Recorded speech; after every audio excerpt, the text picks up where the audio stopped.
नमस्कार बच्चों, कैसे हैं आप सब। आशा करती हूँ आप सभी अच्छे होंगे, स्वस्थ होंगे, खुश होंगे और अपनी पढ़ाई भी अच्छे से कर रहे होंगे। तो जैसा कि आप सभी जानते हैं, मैं हूँ आपकी हिंदी की अध्यापिका और मैं स्वागत करती हूँ आप सभी का आईसीटी वर्चुअल क्लासरूम में।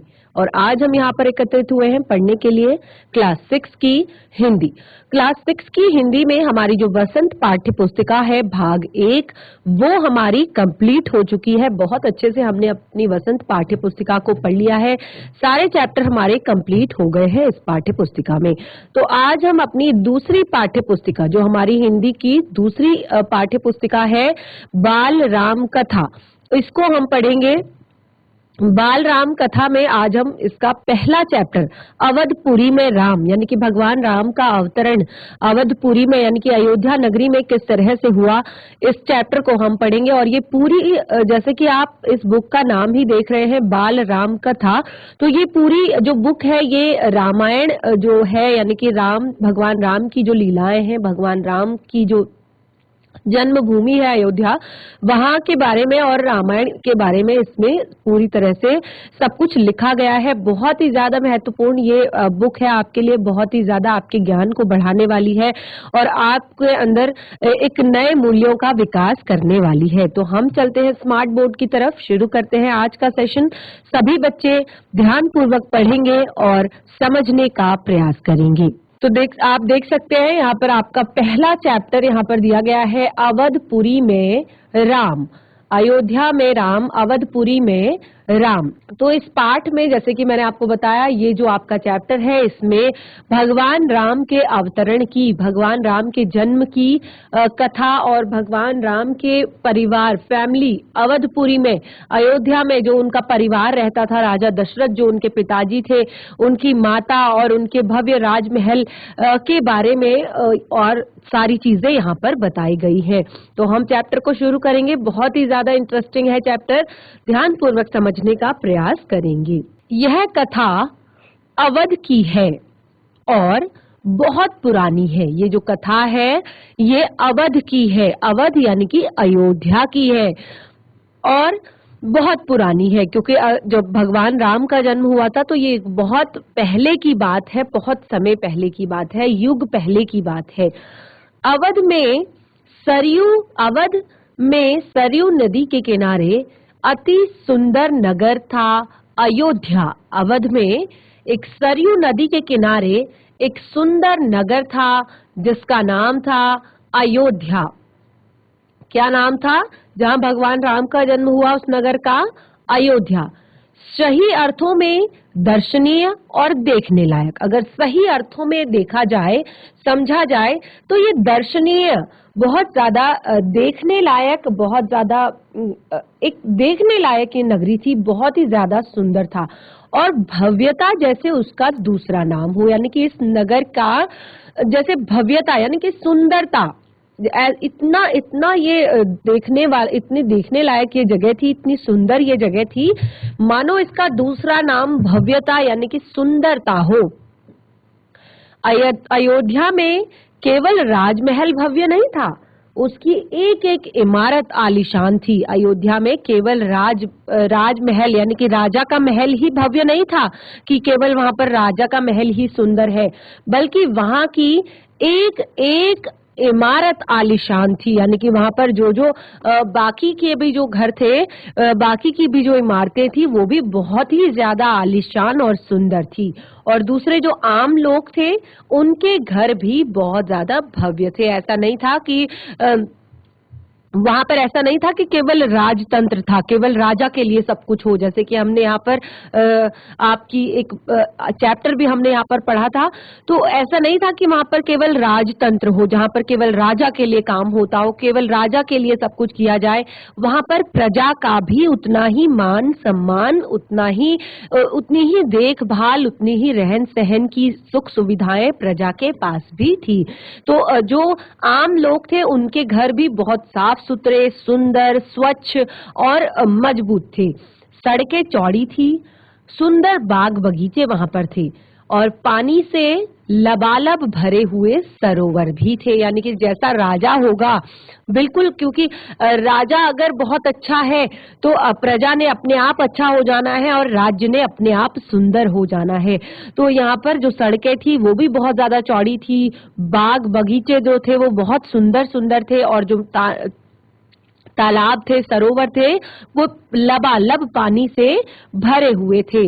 खेतों में हरियाली लहलहाती थी, हवा में हिलती फसलें सरयू की लहरों के साथ खेलती थी। वहां पर जो हरियाली थी, खेती जो किसान करते थे, क्योंकि राजा बहुत अच्छे थे तो प्रजा का भी पूरा ख्याल रखा जाता था, किसानों का पूरी तरह से ख्याल रखा जाता था, और जब किसानों का ख्याल रखा जाता था तो वो फसल को भी उतना ज्यादा मेहनत के साथ उगाते थे, और जो फसल थी वो हवा से इस तरह से हिलती थी, इस तरह से लहराती थी, मानो सरयू नदी के साथ खेल रही हो, सरयू नदी की लहरों से खेल रही हो। अयोध्या हर तरह से संपन्न थी, संपन्नता कोने अंतरे तक बिखरी हुई थी, सभी सुखी, सब समृद्ध। और अयोध्या नगरी जो थी वो एक तरह से संपन्न नगरी थी, सब सुखी थे, सब चारों तरफ समृद्धि बिखरी हुई थी, और दुख और विपन्नता को अयोध्या का पता मालूम न था। वहां की स्थिति को देखकर ऐसा लगता था जैसे दुख और विपन्नता को अयोध्या का पता ही मालूम ना हो।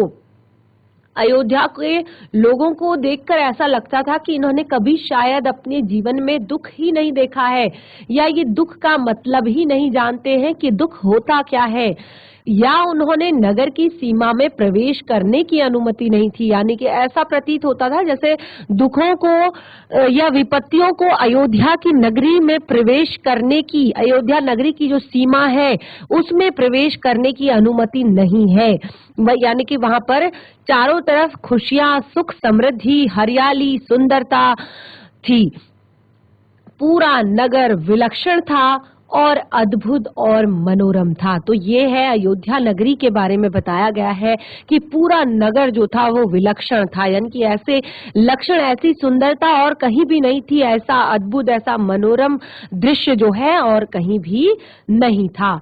उसे ऐसा होना ही था, वह कोसल राज की राजधानी था। यानी कि ऐसा तो उसे तो ऐसा होना ही था, क्योंकि वो कोसल राज की राजधानी जो थी, राजा दशरथ वहीं रहते थे। यानी कि जो कोसल राज था उसकी राजधानी वो थी, और राजा दशरथ जो थे वहीं पर रहते थे, और उनके राज में भला दुख का क्या काम, क्योंकि वो बहुत ही ज्यादा अच्छे राजा थे, तो उनके राज्य में दुख का कोई काम नहीं था। राजा दशरथ जो थे वो कुशल योद्धा और न्याय प्रिय शासक थे। यानी कि एक कुशल योद्धा थे और न्याय प्रिय राजा थे, सबके लिए न्याय सोचते थे, सबके लिए न्याय करते थे। महाराज अज के पुत्र, तो अब आपसे पूछा जाएगा कि महाराज दशरथ के पिता का नाम क्या है। भगवान राम के पिता का नाम सब जानते हैं, महाराज दशरथ, लेकिन महाराज दशरथ के पिता का नाम कौन जानता है, वो आप इस पाठ को समझकर जान सकते हैं। महाराज अज के पुत्र थे महाराज दशरथ, और रघुवंश के वंशज थे, रघुवंश के वंशज थे, रघुकुल के उत्तराधिकारी भी थे। कौन? महाराज दशरथ। और रघुकुल की जो रीति रिवाज थी और रीति नीति थी, इसका प्रभाव हर जगह वहां पर देखने को मिलता था। सुख समृद्धि से लेकर बात व्यवहार तक लोग मर्यादाओं का पालन करते थे, सदाचारी थे, और पवित्रता हर जगह थी, नगर में भी थी और लोगों के मन में भी थी, क्योंकि राजा इतने बड़े कुल के थे, इतने अच्छे थे, तो समृद्धि जो थी वो हर जगह दिखाई देती थी। लोग अपनी मर्यादाओं का पालन करते थे, अपने नियमों का पालन करते थे, सदाचारी थे, और पवित्रता और शांति नगर में हर जगह बसी हुई थी, चाहे वो नगर हो चाहे लोगों का मन हो। राजा दशरथ यशस्वी थे, यानी कि बहुत ज्यादा यशस्वी थे, उनके यश की चर्चा चारों दिशाओं में हुआ करती थी। उन्हें किसी चीज की कमी नहीं थी, और ऐसी कोई चीज नहीं थी जो कि उनके महल में नहीं था। राज सुख था, कमी होने का प्रश्न ही नहीं था। उन्हें बहुत ही ज्यादा अच्छा राज सुख था और कमी होने का प्रश्न ही नहीं था। लेकिन उन्हें एक दुख था, छोटा सा दुख, मन के कोने में छिपा हुआ। अगर देखा जाए तो जो ये दुख है वो लोगों के लिए बहुत छोटा था, क्योंकि इतनी ज्यादा समृद्धि जिसके पास हो उसके लिए कोई भी दुख छोटा सा नहीं होता, बड़ा नहीं होता। उसके लिए सारे दुख जो है बहुत छोटे मोटे होते हैं, क्योंकि उनके पास इतनी समृद्धि होती है कि वो सारे दुख चले जाते हैं कुछ ही समय बाद। लेकिन इतना सब कुछ देख सकते हैं आप कि पूरी समृद्धि उनके महल से लेकर उनके पूरे राज्य में है और हर तरफ प्रसन्नता और खुशियां ही उनके राज्य में है। लेकिन एक छोटा सा जो दुख है वो राजा दशरथ के मन के किसी कोने में छिपा हुआ है और वो रह रहकर उभरता आता है और रह रहकर यानी कि धीरे धीरे कभी कभी वो उभर जाता है और उन्हें सलता है, यानी कि उन्हें परेशान करता है, उन्हें दुख देता है। वो उनका जो दुख था, क्या दुख था वो? उनकी कोई संतान नहीं थी, यानी कि उनकी कोई संतान अभी तक नहीं हुई थी और आयु लगातार बढ़ती जा रही थी, क्योंकि राजा थे, काफी समय तक उन्होंने राज कर लिया था और आयु भी अब बढ़ती जा रही थी। तो पुत्र प्राप्ति की जो एक आस है वो भी उनके मन में धीरे धीरे कहीं कम हो रही थी और इसी कारण वो दुखी रहने लगे थे, दुखी रहते थे थोड़ा सा, यानी कि दिखाते नहीं थे लोगों को, लेकिन दुखी थे। और देखिए, राजा की 3 रानियां थी। कौन कौन सी रानियां थी राजा की? राजा दशरथ की कौन कौन सी रानियां थी? आप सभी भी जानते होंगे, आपने रामायण पढ़ी भी होगी, रामायण आपने टीवी सीरियल्स में भी देखी होगी। तो राजा दशरथ की कितनी रानियां थी? राजा दशरथ की 3 रानियां थी। कौन कौन सी? कौशल्या, सुमित्रा और कैकई।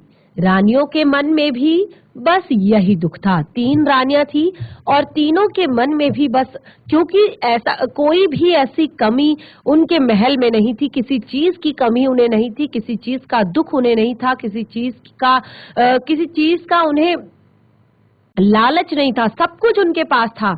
लेकिन एक जो दुख था वो रानियों के मन में भी बसा हुआ था, संतान की कमी। अब धीरे धीरे उन्हें अपना जीवन सूना लगने लगा था। क्यों? क्योंकि देखिए, एक परिवार में जब छोटा सा बच्चा होता है तो बहुत सारी खुशियां परिवार में आ जाती हैं और अब तो वो एक राजा हैं, क्योंकि अब उन्हें एक और चिंता है कि उनके बाद उनके राज्य का उत्तराधिकारी कौन होगा, उनके कुल का दीपक कौन होगा। तो इसीलिए वो हमेशा दुख में रहते थे और परेशान रहते थे।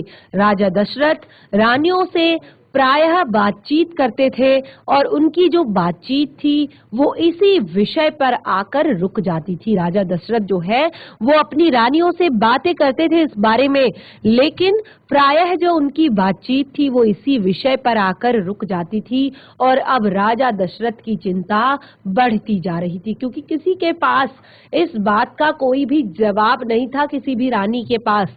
तो राजा दशरथ की जो बात है वो यहीं पर रुक जाती थी और उनके जो मन में दुख है वो बढ़ता जाता था। तो यहाँ पर एक चित्र के द्वारा यहाँ पर दिखाने की कोशिश की गई है कि किस तरह से जब यहाँ पर भगवान राम का जन्म नहीं हुआ था तो राजा किस तरह से दुखी रहते थे और वो क्या सोचते थे। आगे की पंक्तियों में हम जानेंगे।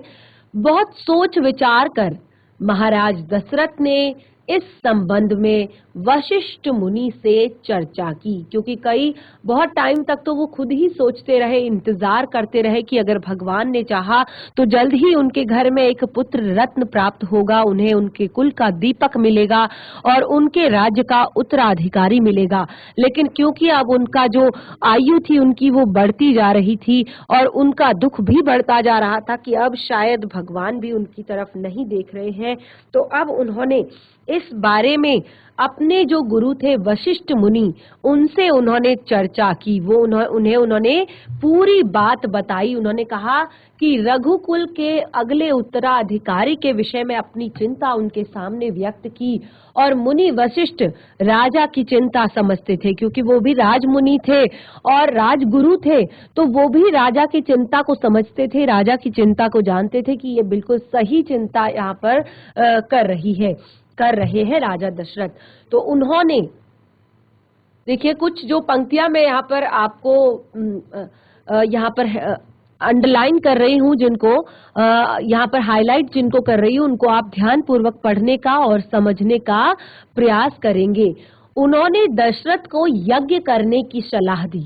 और कौन सा यज्ञ था? पुत्रेष्ठी यज्ञ। यानी कि उन्होंने कहा कि आप पुत्रेष्ठी यज्ञ करें महाराज, आपकी इच्छा अवश्य पूरी होगी। उन्होंने महाराज से कहा, राजा दशरथ से कहा कि महाराज आप पुत्रेष्ठी यज्ञ करें, आपकी इच्छा अवश्य पूरी होगी। और यज्ञ महान तपस्वी ऋष्य श्रृंग को देख रेख में हुआ। अब जो यज्ञ था वो तपस्वी, बहुत बड़े तपस्वी श्रृंग्यर की देखरेख में हुआ और पूरा नगर अब उसकी तैयारी में लगा हुआ था। क्योंकि जिस तरह से यहाँ पर नगर की भव्यता को दर्शाया गया है, सुंदरता को बताया गया है, लोगों के मनों की पवित्रता को बताया गया है, निश्चलता को बताया गया है, तो सभी चाहते थे, क्योंकि वो अपने राजा के राज्य में खुश थे, वो राजा के राज से प्रसन्न थे, तो सभी चाहते थे कि उन्हें आने वाले समय में भी अपना ऐसा ही एक राजपुत्र मिले, एक राजकुमार मिले जो उनके राज्य का उत्तराधिकारी बने। तो इस तरह से जो एक महान यज्ञ शुरू हुआ, उसका पूरी नगरी जो है उसकी तैयारी में लगी हुई थी। यज्ञशाला सरयू नदी के किनारे बनाई गई और यज्ञ में अनेक राजाओं को आमंत्रित किया गया। देखिए, हम घर पर अपने कोई भी पूजा पाठ रखते हैं, कोई भी हम अपने घर में काम रखते हैं, तो उसमें अपने रिलेटिव्स को बुलाते हैं, अपने आस पड़ोस को बुलाते हैं। तो यहाँ पर भी राजा दशरथ ने बहुत ही बड़ा यज्ञ किया था, जिसका नाम था पुत्रेष्ठी यज्ञ। पुत्र को प्राप्त करने के लिए, भगवान के लिए किया जाने वाला यज्ञ। तो तमाम ऋषि मुनि पधारे और बहुत दूर दूर से ऋषि मुनि वहां पर पधारे। शंखनाद और मंत्रोच्चारण के बीच अब शंखनाद हुआ, यानी कि अब जो यज्ञ था वो प्रारंभ हुआ। शंख ध्वनि और मंत्रोच्चार के बीच एक एक करके सबने आहुति डाली और अंतिम आहुति राजा दशरथ की थी। अभी तक जो अलग अलग राज्यों से, अलग अलग देशों से जो राजा आए हुए थे और बहुत दूर दूर से जो बड़े बड़े महर्षि आए हुए थे, ऋषि आए हुए थे, मुनि आए हुए थे, सब ने मंत्रोच्चारण के साथ यज्ञ में आहुति देना प्रारंभ किया। और अंतिम आहुति जो थी, जिसे पूर्ण आहुति कहते हैं, वो पूर्ण आहुति थी राजा दशरथ की। अब पूर्ण आहुति का समय आ चुका था और राजा दशरथ ने अपनी पूर्ण आहुति दी और यज्ञ पूरा हुआ। और उसके बाद अग्नि देवता प्रकट हुए और उन्होंने प्रसन्न होकर राजा दशरथ से कहा, महाराज मैं आपके इस यज्ञ से प्रसन्न हूँ, आपको आशीर्वाद देता हूँ कि आपकी जो इच्छा है वो अवश्य पूरी होगी। यानी कि उन्होंने आशीर्वाद दिया और कुछ समय के बाद राजा दशरथ की इच्छा पूरी हुई और उन्होंने आशीर्वाद के रूप में जो राजा की तीनों रानियां थी उनको एक एक फल दिया आशीर्वाद के रूप में और उस फल को ग्रहण करने को कहा। और ये पुत्रेष्ठी यज्ञ के फल के रूप में उन्होंने उसको ग्रहण किया और उसके बाद राजा दशरथ की इच्छा पूरी हुई। तीनों रानियां पुत्रवती हुई और तीनों रानियों ने पुत्र रत्नों को जन्म दिया। इस तरह से महारानी कौशल्या जो थी सबसे बड़ी, उन्होंने राम को जन्म दिया। तो भगवान राम की माता का नाम क्या था? भगवान राम की माता का नाम था कौशल्या। चैत्र माह की नवमी के दिन, जिसको हम अभी राम नवमी के रूप में मनाते हैं, तो चैत्र माह की नवमी के दिन देखिए एक एक पंक्ति जो है वो आपको बहुत ही अच्छे से यहाँ पर एक्सप्लेन की गई है और बताई गई है। तो आप ध्यान पूर्वक समझने का प्रयास कीजिए। राम नवमी के दिन भगवान राम का जन्मदिन मनाया जाता है। रानी सुमित्रा के 2 पुत्र हुए। कौन कौन सी रानियां थी राजा दशरथ की? कौशल्या, सुमित्रा और कैकई। तो जो कौशल्या थी सबसे बड़ी रानी जो थी, उनके पुत्र का नाम जो था राम था, यानी कि सबसे बड़े पुत्र थे राम। और उसके बाद रानी जो सुमित्रा थी उनके 2 पुत्र हुए। उनके 2 पुत्रों का नाम था लक्ष्मण और शत्रुघ्न।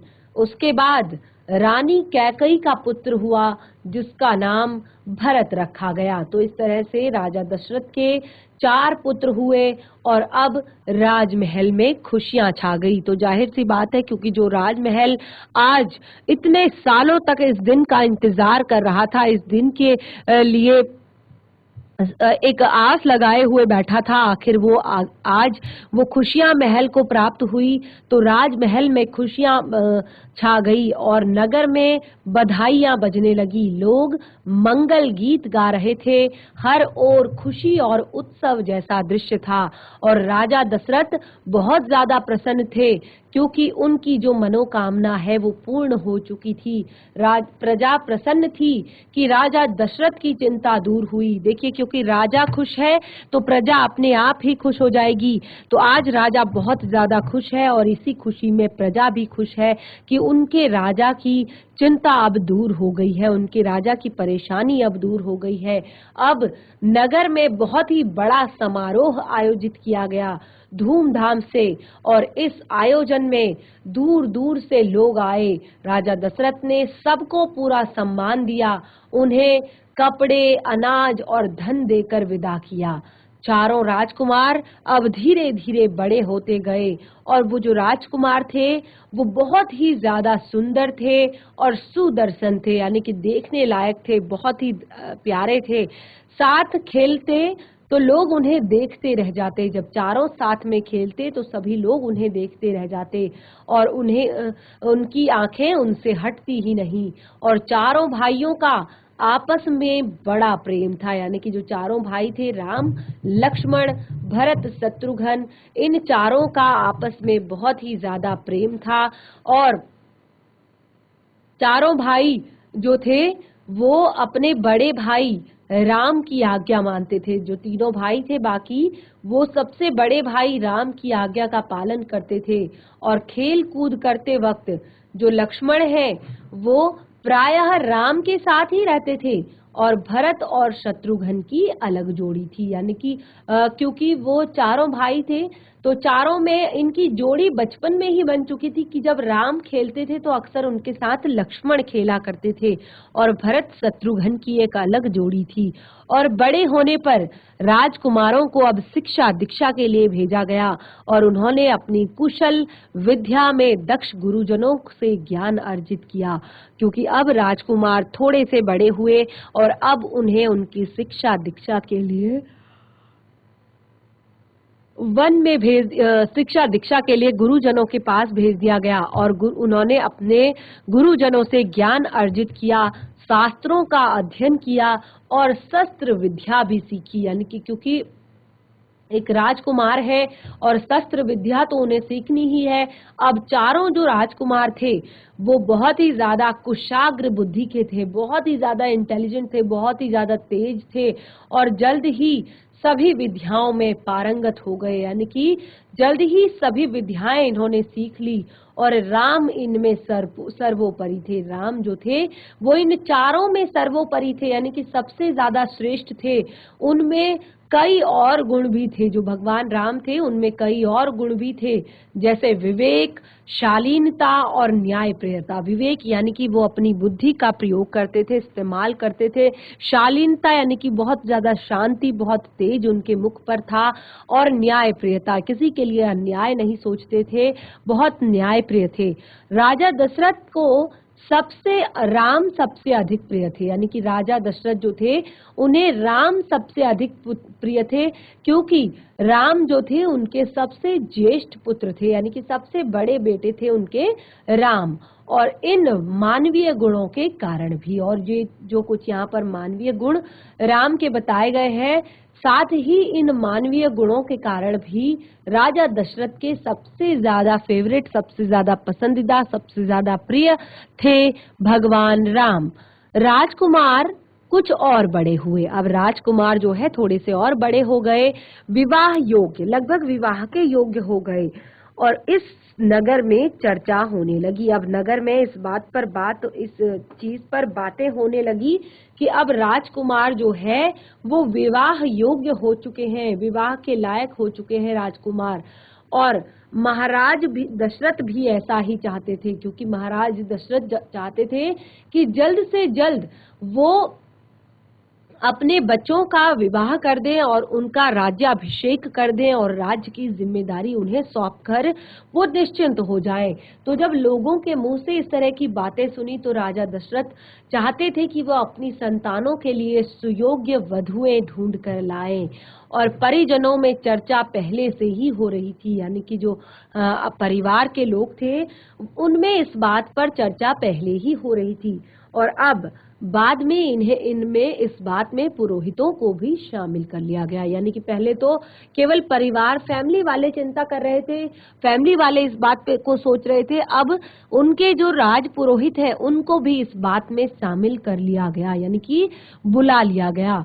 अयोध्या का राजमहल, अब एक दिन की बात है, अयोध्या का राजमहल है और एक दिन वहां राजमहल में ऐसी ही चर्चा चल रही थी और उस पर गहन मंत्रणा भी हो रहा था, यानी कि बहुत बातें इस बार पर चल रही थी।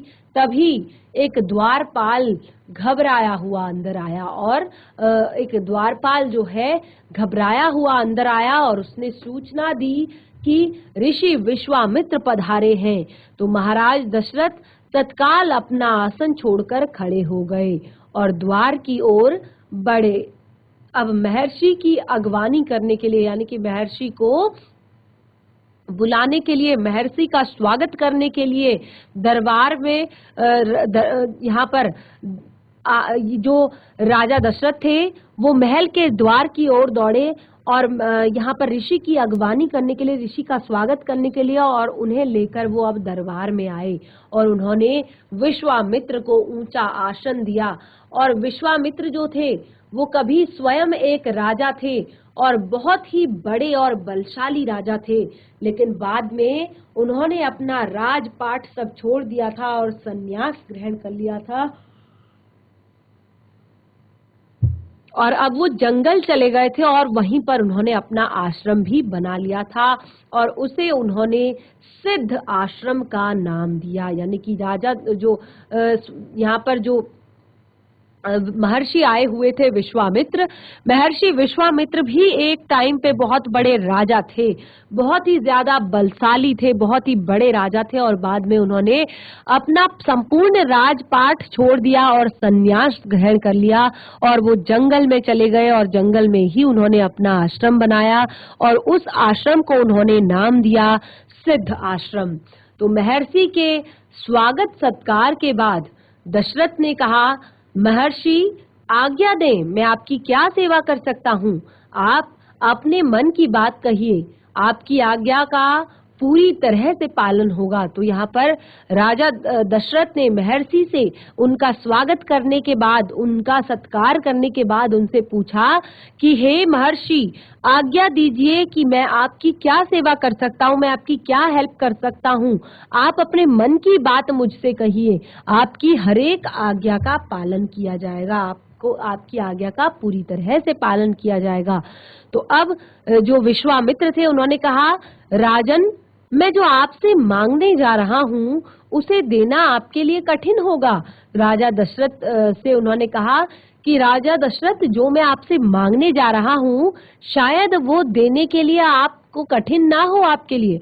तो राजा दशरथ ने कहा कि आप आज्ञा दीजिए महर्षि, मैं उसे पूरा करने के लिए तत्पर हूँ और बिल्कुल नहीं हिचकूंगा, क्योंकि वो आपने एक कहावत भी सुनी होगी, एक पंक्ति सुनी होगी, रघुकुल रीत सदा चली आई, प्राण जाए पर वचन न जाई। तो यहाँ पर एक रघुकुल की जो रीति है कि अगर किसी को वचन दे दिया गया है, अगर किसी को किसी बात के लिए प्रॉमिस कर दिया गया है तो उस बात को वहां पर पूरा किया जाएगा, यानी कि किसी भी बात को छोड़ा नहीं जाएगा बीच में।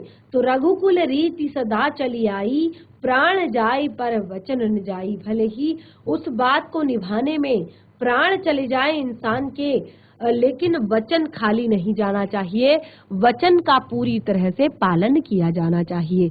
तो उन्होंने कहा कि मैं सिद्ध यज्ञ के लिए, सिद्धि के लिए यज्ञ कर रहा हूँ। तो उन्होंने कहा मैं अपनी सिद्धि प्राप्त करने के लिए यज्ञ कर रहा हूँ और अनुष्ठान जो है लगभग पूरा हो गया है।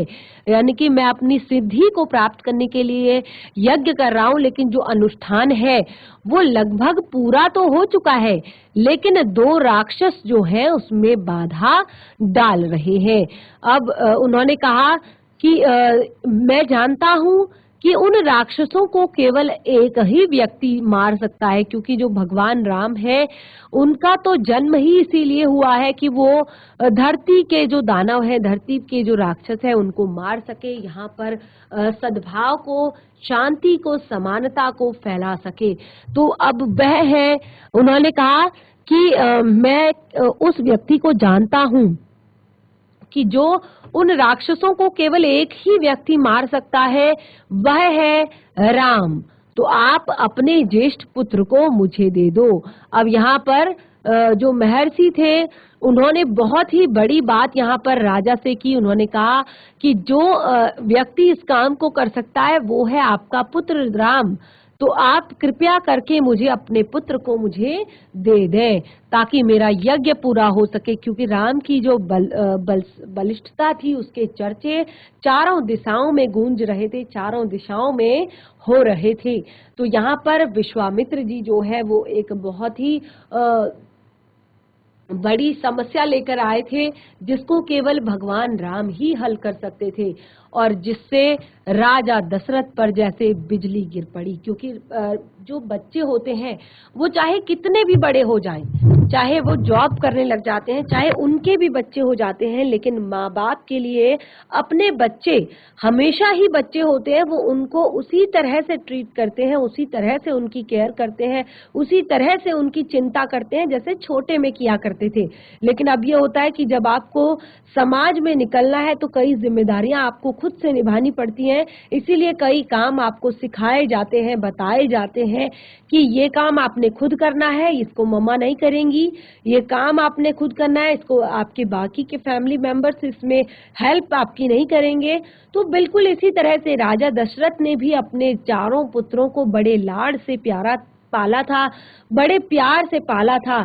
तो जब उनसे इस बात के लिए कहा गया कि वो अपने पुत्रों को विश्वामित्र को दे दें, तो ये एक बिजली सी उनके ऊपर गिर पड़ी, मानो उनका शरीर शून्य हो गया हो, जड़ हो गया हो, क्योंकि इतने लंबे समय के इंतजार के बाद उन्हें पुत्र रत्न की प्राप्ति हुई है, और उससे पहले ही वो उसकी पढ़ाई की खातिर वियोग सह चुके हैं। तो लेकिन अब वो अपने बच्चों को इतनी बड़ी मुसीबत में नहीं डालना चाहते, इतनी बड़ी परेशानी में नहीं डालना चाहते, क्योंकि राक्षसों का कोई भी भरोसा नहीं है। राक्षस राम को भी मार सकते हैं, क्योंकि राम अभी बहुत ज्यादा बड़े नहीं हैं। तो इसीलिए राजा दशरथ बहुत ही ज्यादा चिंतित हो गए और वो अचकचा गए, यानी कि उन्हें उम्मीद ही नहीं थी कि मुनीश्वर उनसे राम को मांग लेंगे, क्योंकि राम जो है उनके प्रिय पुत्र थे, सबसे बड़े पुत्र थे, सबसे प्रिय पुत्र थे। तो उनको बिल्कुल भी इस बात की उम्मीद नहीं थी कि विश्वामित्र जो है उनके पुत्र को मांग लेंगे, और वो भी उनके सबसे प्रिय और ज्येष्ठ पुत्र को। जो दशरथ है वो अब चिंता में पड़ गए, और विश्वामित्र ने राजा दशरथ की दुविधा को समझ रहे थे। विश्वामित्र जो थे वो राजा दशरथ की दुविधा को समझ रहे थे। क्या कह रहे थे? उन्होंने कहा कि मैं राम को केवल कुछ दिनों के लिए मांग रहा हूँ, यानी कि मैं हमेशा के लिए राम को नहीं मांग रहा हूँ, मैं राम को केवल कुछ दिनों के लिए मांग रहा हूँ।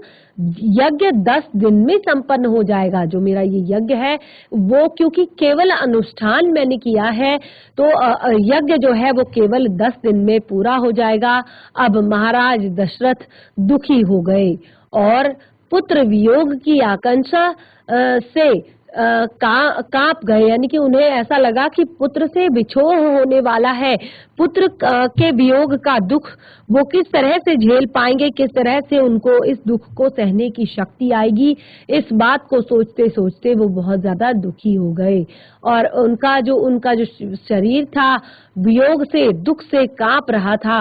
राजा की दशा देखकर मंत्री चिंतित हुए। जब उन्होंने राजा की दशा देखी तो मंत्री अब बहुत ज्यादा चिंतित हो गए। महर्षि वशिष्ठ शांत थे, क्योंकि महर्षि वशिष्ठ को अब भी ये था कि जरूर राजा दशरथ अपने पुत्रों को उनके साथ भेज देंगे। तो महर्षि जो थे वो शांत थे, और इतने में ही राजा दशरथ कांप कर बेहोश हो गए। जब राजा दशरथ थोड़ी देर इस बात को सोचा कि वो कैसे अपने पुत्र से विछोह को झेल पाएंगे, क्योंकि इतने टाइम के बाद उन्हें ये पुत्र रत्न प्राप्त हुआ है, और उसके बाद भी उसे जंगलों में भेज देना जिससे कि वो राक्षसों से युद्ध कर सके, राक्षसों से लड़ सके। होश आया तो डर ने फिर उन्हें जकड़ लिया। तो जब होश आया तो एक डर सा उनके अंदर कपकपा गया, और उस डर ने उन्हें फिर से जकड़ लिया, यानी कि डर के मारे वो बहुत ही ज्यादा डरे हुए थे, बहुत ही ज्यादा परेशान थे। अब महर्षि विश्वामित्र का क्रोध बढ़ता जा रहा था। जो महर्षि विश्वामित्र हैं, उनका क्रोध लगातार बढ़ता जा रहा था, बहुत ज्यादा वो परेशान दिखाई दे रहे थे। दरबार आशंकित था, दरबार को किसी बात की आशा थी कि अब कुछ भी नया यहाँ पर सुनाई देने वाला है। तो दरबार जो था वो आशंकित था, कुछ आशा लगाए हुए बैठा था, किसी अनिष्ट की आकांक्षा से, यानी कि आशंकित था किसी अनिष्ट की आशंका से। अनिष्ट यानी कि किसी बात का दुख उन्हें हो रहा था। किस बात का दुख हो रहा था? कि वे कुछ समझ नहीं पा रहे थे, यानी कि उन्हें कुछ भी समझ नहीं आ रहा था कि आखिर ये दुख मेरा किस चीज का है, मैं क्यों दुखी हो रहा हूँ। अब महर्षि और महाराज के बीच का जो संवाद था उसमें कुछ भी बोलना उचित नहीं था, यानी कि क्योंकि दोनों बड़ी बड़ी हस्तियां वहां पर बात कर रहे थे, उसमें अगर कोई तीसरा बोले तो वो बिल्कुल सही नहीं लगता। अब मुनि वशिष्ठ जो थे वो चुपचाप राजा दशरथ के पास खड़े हो गए। जो मुनि वशिष्ठ थे वो चुपचाप आकर राजा दशरथ के पास खड़े हो गए। थोड़ी देर बाद दशरथ उठे, स्वयं को संभालते हुए उन्होंने महर्षि से विनती की, महामुनि, मेरा राम तो अभी 16 वर्ष का ही है, कैसे लड़ेगा उन मायावी राक्षसों से? वह उनका छल कपट कैसे समझेगा, कैसे उन्हें भोगेगा? इससे अच्छा तो यही होगा कि आप मेरी सेना ले जाएं, क्योंकि उन्होंने कहा कि मेरा जो बच्चा है वो अभी केवल 16 साल का है, 16 वर्ष का है। तो अभी तक उसने यहाँ पर पूरी तरह से अपने जीवन को भी नहीं जिया है, पूरी तरह से उसने अपने आप को एक अच्छे से विकसित भी नहीं किया है, और आप कह रहे हैं कि मैं उन्हें आपके साथ भेज दूं राक्षसों से युद्ध करने के लिए। तो महर्षि विश्वामित्र ने कोई भी प्रतिक्रिया व्यक्त नहीं की। जो महर्षि विश्वामित्र थे उन्होंने कोई भी रिएक्शन नहीं दिया, इस बात पर कोई भी उन्होंने प्रतिक्रिया नहीं दी, और क्रोधित थे पर उसे व्यक्त नहीं कर सकते थे। वो क्रोधित थे, अंदर से क्रोध उनके अंदर था, लेकिन उस क्रोध को व्यक्त वो नहीं कर पा रहे थे। उन्हें अपने यज्ञ के नियम याद थे, क्रोध करने से यज्ञ खंडित हो जाते हैं, या अनुष्ठान जो है वो अधूरा रह जाता है। मैं राम के बिना नहीं रह सकता।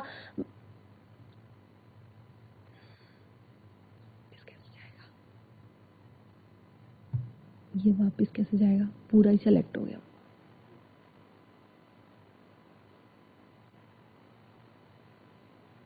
कोई नहीं।